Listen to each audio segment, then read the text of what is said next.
নমস্কার, গল্প সমগ্র চ্যানেলে আজকে আপনাদের কাছে নিবেদন সুকুমার ভট্টাচার্যের লেখা বাবুল। শুরু হচ্ছে আজকের গল্প। সুকুমার ভট্টাচার্যের লেখা বাবুল।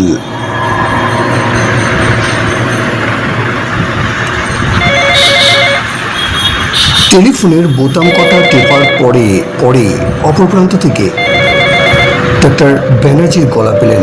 ডাক্তার সুদীপ্তা মণ্ডল বললেন,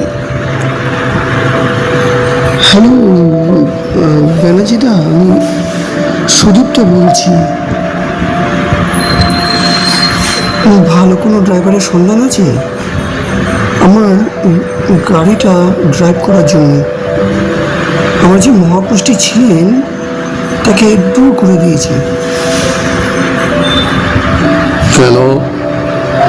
গম্ভীর প্রশ্ন করে ব্যানার্জিদা। সেই অনেক কথা, সেসব কথা এখন বলতে চাই না। শুধু একটা ঘটনায় বলবো, একদিন রাত্রে চেম্বার থেকে বাড়ি ফিরবো বলে গাড়িতে উঠেছি, দেখি মহাপুরুষ দারোগান করে বসে মেজাজে একটা ফিল্মে গান গাইছে। তারপরে কথার মাঝেই ডাক্তার ব্যানার্জি বাধা দিয়ে বললেন, তা বেশ করেছো, রাইট ডিসিশন একদম। যাই হোক, একজনের কথা আমার উপস্থিত মনে পড়ছে। সে মানুষ এখন ফ্রি আছে কিনা জানি না, আর গাড়ি চালাবে কিনা তাও জানি না, তবে ফুললি ডিপেন্ডেবল। তোমার ওই ব্যানার্জিদার থেকেও বিশ্বস্ত এবং নির্ভরশীল। তাহলে তো ভালোই হয়। প্রায় উচ্ছ্বসিত ডাক্তার সুদীপ্ত মণ্ডল উত্তর দেন, তবে এর মধ্যে একটা কথা আছে মানুষটি সম্বন্ধে। একটু দ্বিধাজড়িত গলায় বললেন ডাক্তার ব্যানার্জি। কথা? আমার এর মধ্যে আবার কথা কি আছে? না থাক, আমার কিছু না বলাই ভালো। তবে যদি তাকে পাঠাতে পারি, যদি সে যায় সময় মতো, হয়তো সে নিজেই কোনোদিন মুখ খুলবে। সহানুভূতির সঙ্গে যদি মানুষটিকে ট্যাকেল করতে পারো, তাহলে তুমি খুবই বেনিফিটেড হবে, কিন্তু এটুকু বলতে পারি।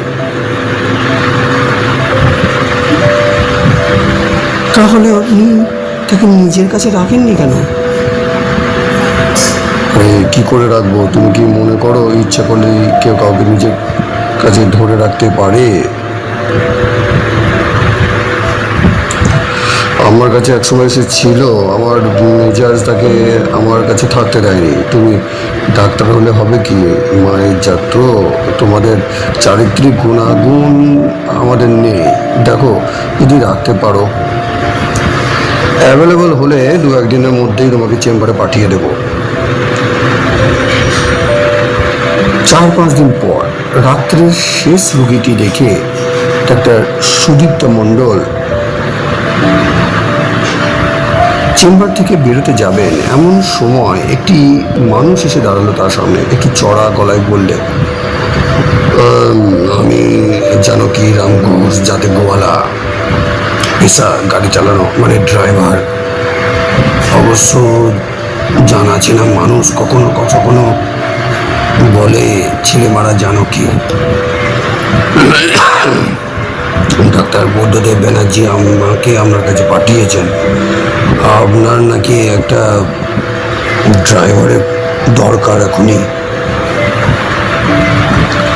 পরনে একটা খাকি রঙের রংচটা ফুল প্যান্ট, গায়ে একটা মেরুন রঙের হাত কাটা গেঞ্জি, মাথার চুল সাদা পাকা মেশানো, রোগা এক হারা চেহারা, চোখ দুটো কটুরাগত, তাতে মার খাওয়া মার্জারের দৃষ্টি। সুদীপ্তা দেবী তার মুখের দিকে তাকিয়ে চোখের পলক ফেলতে পারলেন না।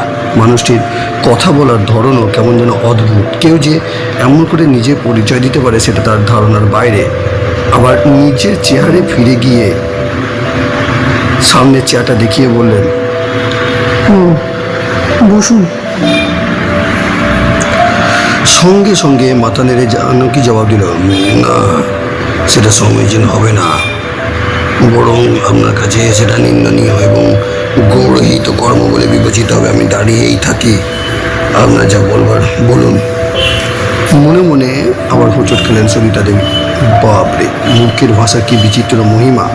সোজা কথা সোজাভাবে বলতে পারে না নাকি? ততক্ষণে জানকী কিন্তু বলতে শুরু করে দিয়েছে। কিছু মনে করবেন না, মাঝে মাঝে আমার মুখ দিয়ে কিতাবি ভাষা বেরিয়ে পড়ে, কারণ ছোটবেলা থেকে এই গ্রামে গঞ্জে একটা না যাত্রা করে বেরিয়েছি। পরে পেটে এই ড্রাইভারই শিখেছি বটে, কিন্তু কথার মধ্যে কিছু কিছু নাটকে ডায়লগ ঢুকে পড়ে আর কি। নিন বলুন, শুনি আপনার বক্তব্য। পরবর্তী পর্ব আগামী পর্বে।